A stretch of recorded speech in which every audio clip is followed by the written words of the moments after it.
मोदी की जीत वाली गारंटी दक्षिण से ही पूरी होगी। जब मोदी कहता है कि आर्टिकल 370 को खत्म किया जाएगा तो ये होकर रहता है। मोदी के 400 पार वाला टारगेट दक्षिण से अचीव होगा। तेलंगाना भी कह रहा है तीसरी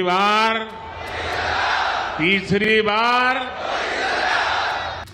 शायद यही कारण है कि पीएम मोदी समेत पूरा बीजेपी तमिलनाडु को लेकर एक्टिव दिखाई दे रहा है और एक बार फिर प्रधानमंत्री मोदी तमिलनाडु के दौरे पर जाने वाले हैं।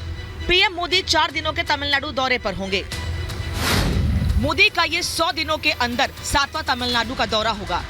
वो जनवरी में 2 बार, फरवरी में 2 बार और मार्च के महीने में भी 2 बार तमिलनाडु जा चुके हैं। 2024 के चुनाव में एनडीए 400 के पार के लक्ष्य के साथ मैदान में है। बीजेपी की अगुवाई वाले गठबंधन को इस आंकड़े तक पहुंचने के लिए दक्षिण के किले को फतेह करना काफी अहम है। मोदी का तमिलनाडु दौरा कोई संयोग नहीं बल्कि एक सोचे समझे प्रयोग के तौर पर देखा जा रहा है, क्योंकि इस बार 39 सीटों वाले राज्यों में बीजेपी 23 सीटों पर चुनाव लड़ रही है। वहीं पीएमके के साथ गठबंधन पर 10 सीटें दी हैं। इसके अलावा जीके वासन की पार्टी तमिल मनीला कांग्रेस 3 सीटों पर चुनावी मैदान में है। एएमएमके को 2 सीट और 1 सीट पर एनडीए के समर्थन से निर्दलीय के रूप में पनीर सेल्वम है। तमिलनाडु की आबादी करीब 7.2 करोड़ है और राज्य की छोटी छोटी स्थानीय जातियों पर पकड़ रखने वाली पार्टी ही मजबूत स्थिति में होती है और शायद इसीलिए बीजेपी ने छोटे और स्थानीय दलों को तवज्जो दी है। ऐसे में तमिलनाडु में बीजेपी के लिए ये किसी अग्नि परीक्षा से कम नहीं है, क्योंकि इसके पहले बीजेपी राज्य की 2 अहम पार्टियों एआईएडीएमके और डीएमके के साथ मैदान में उतरती थी, लेकिन इस बार वो अकेले मैदान में है। अगर वो अच्छी खासी सीटों पर जीत हासिल करती है तो क्रेडिट भी उसे अकेले ही मिलेगा। तमिलनाडु में बेहतर कनेक्टिविटी, बेहतर सुविधा और इंडस्ट्री के लिए बेहतर अवसरों को पैदा करना, इसलिए ये maritime project, roadways project, railway project ये एक साथ शुरू किए या पूरे हुए हैं। मल्टी मॉडल कनेक्टिविटी की अप्रोच तमिलनाडु के विकास को तेज रफ्तार देगी। 2019 के लोकसभा चुनाव में डीएमके गठबंधन ने 39 में से 38 सीटों पर जीत हासिल की थी और एआईएडीएमके गठबंधन को महज 1 सीट मिली थी। चुनाव में डीएमके गठबंधन को 52.5% वोट मिले थे, जिसमें से अकेले डीएमके पार्टी का 33.1% वोट शेयर था। वहीं एआईएडीएमके गठबंधन को मिले 21.3% वोट में से अकेले एआईएडीएमके को 19.1% वोट मिला था, जिसमें बीजेपी भी शामिल थी। इस बार के चुनाव में बीजेपी और एआईएडीएमके की राहें जुदा हैं। कभी जयललिता की अगुवाई वाली पार्टी में अब कोई करिश्माई नेता नहीं है और पार्टी में भी गुटबाजी चरम पर है।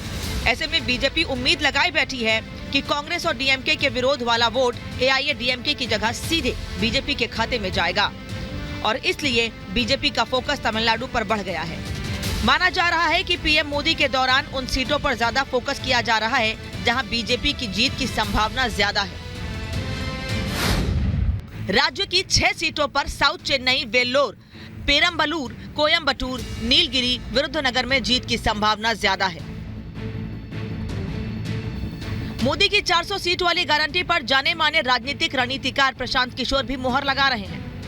उन्होंने दावा किया है कि बीजेपी दक्षिण और पूर्वी राज्यों में अपनी सीटों में इजाफा करेगी। बेशक दिल्ली का रास्ता उत्तर से होकर जाता है, लेकिन मोदी के 400 पार वाला लक्ष्य दक्षिण से ही पाया जा सकता है और इसलिए पीएम मोदी एक बार फिर दक्षिण के राज्य तमिलनाडु दौरे पर जा रहे हैं। Bureau report, Republic Bharat.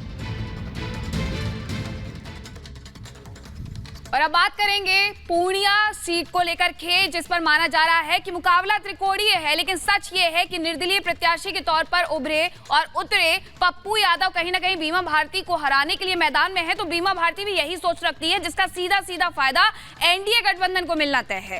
अब यहाँ पप्पू यादव तो अपनी जीत कदम भर रहे हैं, दूसरी तरफ बीमा भारती जो कि आरजेडी की प्रत्याशी है, वो क्या कह रही है इस रिपोर्ट में देखिए।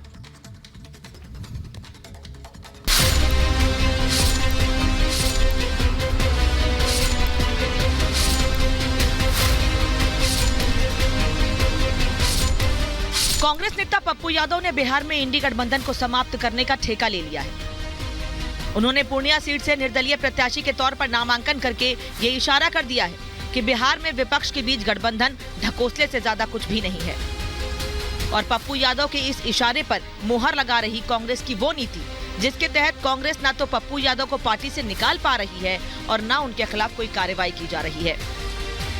जी हाँ, कुल मिलाकर पप्पू यादव को लेकर बिहार में इंडी गठबंधन ऐसे मझधार में फंस गई है जहां पप्पू यादव इंडी गठबंधन के वजूद पर खतरा बनकर मंडरा रहे हैं।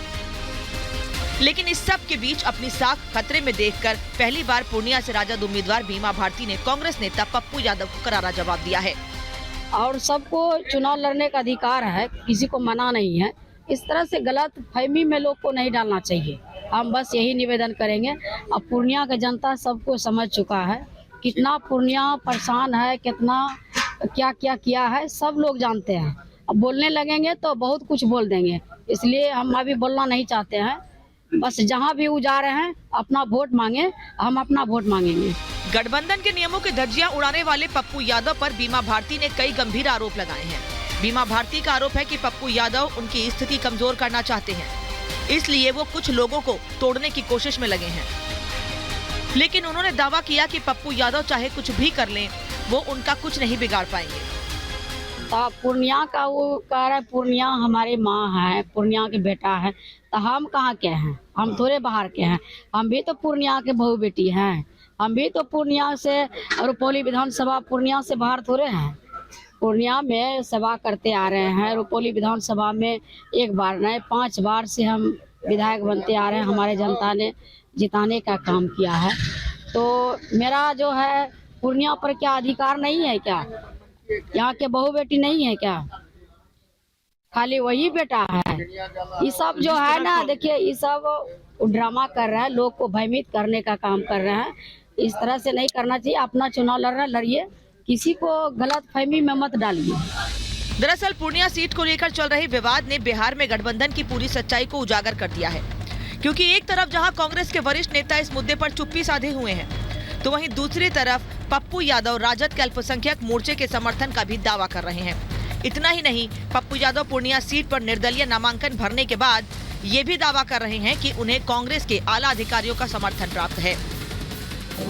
इस देश में जाति पाति की राजनीति खत्म हो, हिंदू मुसलमान की राजनीति खत्म हो और दलों में जो अहंकार है, जो अपने अहंकार के बदौलत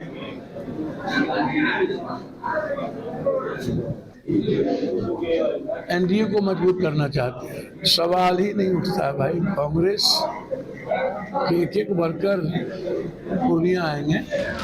आपको बता दें कि इंडी गठबंधन से बीमा भारती को पूर्णिया सीट से उम्मीदवार बनाए जाने के बाद पप्पू यादव कैमरे के सामने रोते हुए दिखाई दिए थे।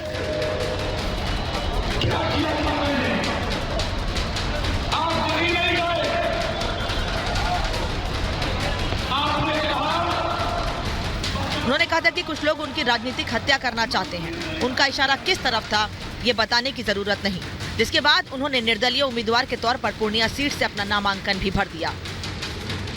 और इसके बाद से लगातार बिहार में इंडी गठबंधन के बीच रस्साकशी जारी है। Bureau report, Republic Bharat.